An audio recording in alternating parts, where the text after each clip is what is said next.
these are some of the colors that I started to mix. This is the first color that we printed.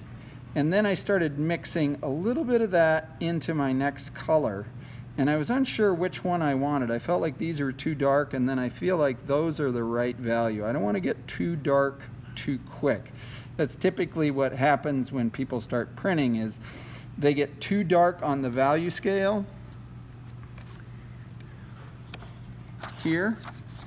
They jump too quickly here, and then they're left very little maneuvering room in terms of light and dark shift. So we want to kind of plan accordingly. And when I'm mixing ink, I'm often checking where the value is. So that first color is maybe closest to there. And then my next color, if that's the third one in, my next color is right there. So about the fifth one in. And then that little, that blue, yeah, both of those are about the same value, that one and this one. Okay, so I'm printing this one first. I've got my ink block, or my block inked up, and I'm ready to print it. So let's go do that.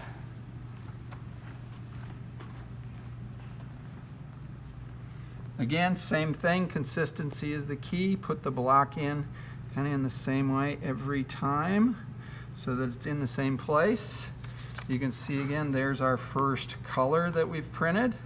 And now we're ready to print the second color on top of it in exactly the same spot. So I'll do the same thing.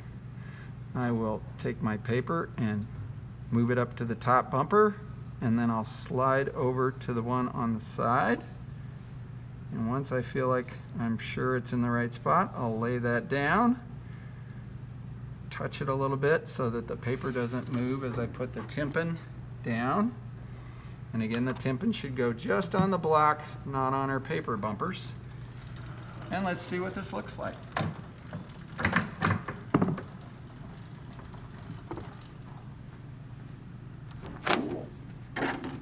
So my second color should be darker than the first, and it'll actually look even darker because it's going on top of the previous color. And there you can see we printed it in pretty much exactly the same spot. I'll show you what that ink looks like by itself versus what it looks like on that pink. Right? You see again the color changes. So we have to adjust now our value of this. I need to look on a value scale again and ask myself, okay, is that getting too dark? Or is that okay? Is that where I want to be for my degree of lightness or darkness? So if we compare this to our previous print, again, here are what our two states look like.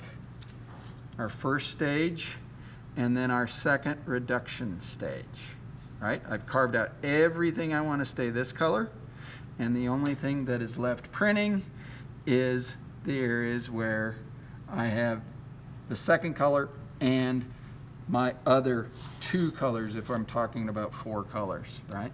So after I printed all my addition, now this color, I'll do the same thing. I'll carve out everything I want to stay this color in the image.